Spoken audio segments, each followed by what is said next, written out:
নমস্কার, জয়া হোম কিচেনে সকলকে স্বাগত।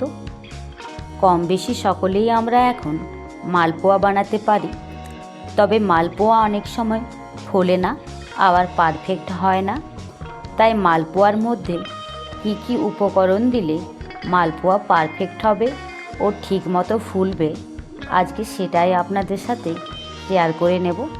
সম্পূর্ণ ভিডিওটি দেখার অনুরোধ রইল। চ্যানেলটিকে সাবস্ক্রাইব করে এগিয়ে নিয়ে যেতে সাহায্য করবেন। মালপোয়া বানানোর জন্য প্রথমেই আমি একটা ছোট্ট বাটি নিয়ে নিয়েছি। এই মালপোয়া বানানোর ক্ষেত্রে একটা বাটি বা কাপ যে কোনো একটা মাপ ঠিক মতো নিতে হবে। আর আমি ওই বাটিরই দিয়ে দিলাম 2 বাটি ময়দা, দিয়ে দেব 1 বাটি ছোট্ট সুজির দানা, 1 বাটি দিয়ে দেব চিনি, আর স্বাদটাকে ব্যালেন্সের জন্য দিয়ে দেব সামান্য একটু নুন, দিয়ে দেব হাফ চামচ মৌরি। মৌরিটাকে আমি হাতে ডলে দিয়ে দেব। আমার মৌরিটা একটু কম মনে হচ্ছিল, তাই আমি আবারও হাফ চামচ দিয়ে দেব মৌরি। মালপোয়ার মধ্যে মৌরি দিলে খেতে বেশ ভালো লাগে। এবার প্রত্যেকটা উপকরণই আমি চামচের সাহায্যে ভালো করে মিশিয়ে নেব।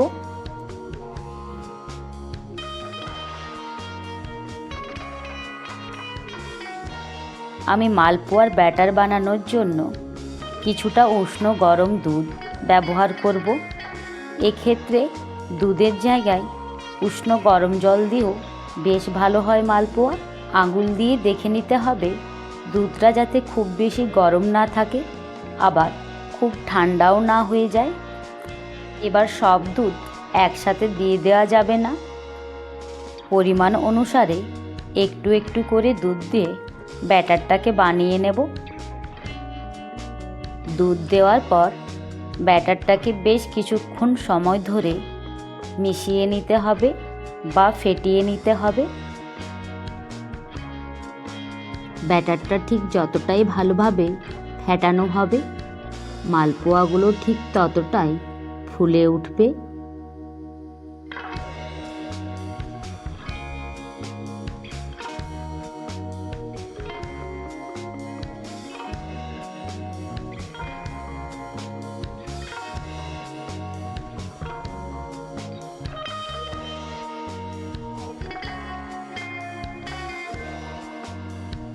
আমি ব্যাটারটা বেশ কিছুক্ষণ ধরে ফেটিয়ে নিয়েছি।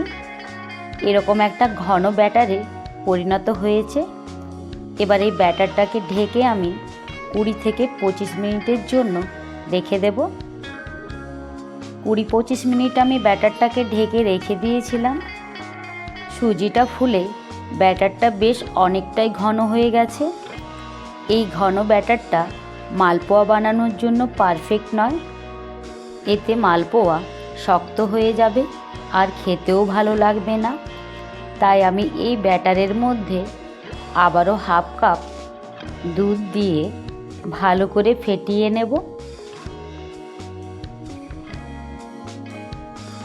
দুধটা দেওয়ার পরও আবারও আমি কিছুক্ষণ ফেটিয়ে নেব। যতটা ফেটানো ভালো হবে, সময় ধরে ফেটানো যাবে, ততটাই মালপোয়া ভালোভাবে ফুলবে আর পারফেক্ট হবে।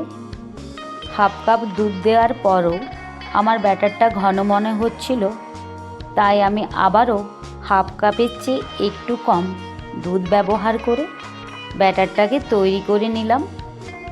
ব্যাটারটা খুব ঘনও হবে না, আবার খুব পাতলাও রইবে না।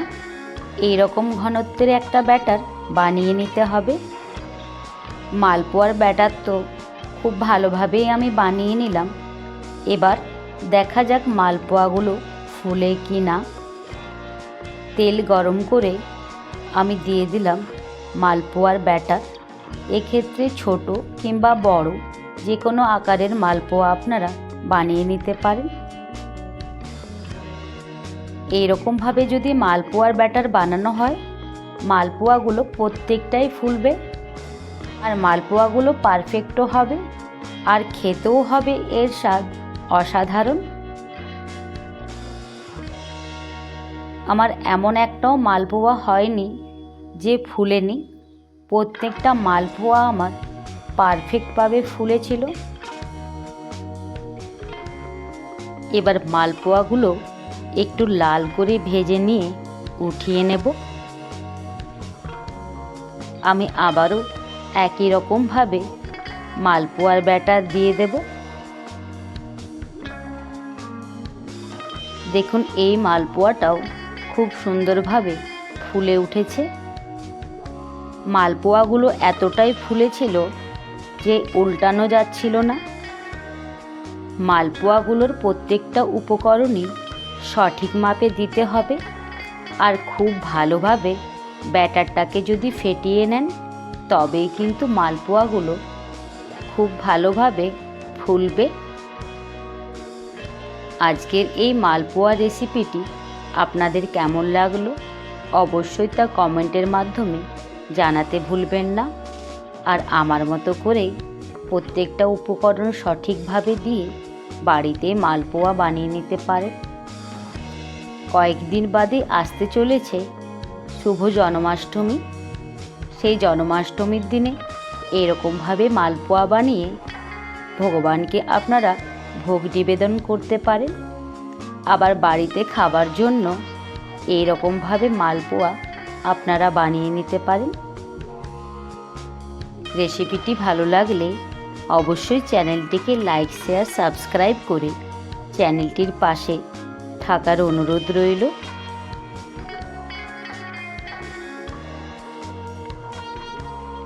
প্রত্যেকটা মালপোয়ায় আমি একই রকমভাবে ভেজে উঠিয়ে নিলেই রেডি হয়ে গেল আজকের ফুলকো ফুলকো সুস্বাদু মালপোয়ার রেসিপি। এটি গরম গরম খেতে যেমন বেশ ভালো লাগে, ঠিক ঠান্ডা করে খেতে কিন্তু এর স্বাদ আরও বেড়ে দ্বিগুণ হয়ে যায়। প্রত্যেকটা মালপোয়াই বেশ নরম হয়েছিল আর অনেকটাই ফুলেছিল, তাই মালপোয়াগুলো দুটো ভাগে সহজেই ছাড়িয়ে নেওয়া যাচ্ছে। মালপোয়াগুলো খেতে খুবই নরম ও হালকা মিষ্টি হওয়ায় বাচ্চা থেকে বয়স্ক পর্যন্ত সকলেই পছন্দের সঙ্গে অনায়াসে খেয়ে নিতে পারবে। রেসিপিটি ভালো লাগলে চ্যানেলটির পাশে অবশ্যই থাকবেন। ধন্যবাদ সকলকে।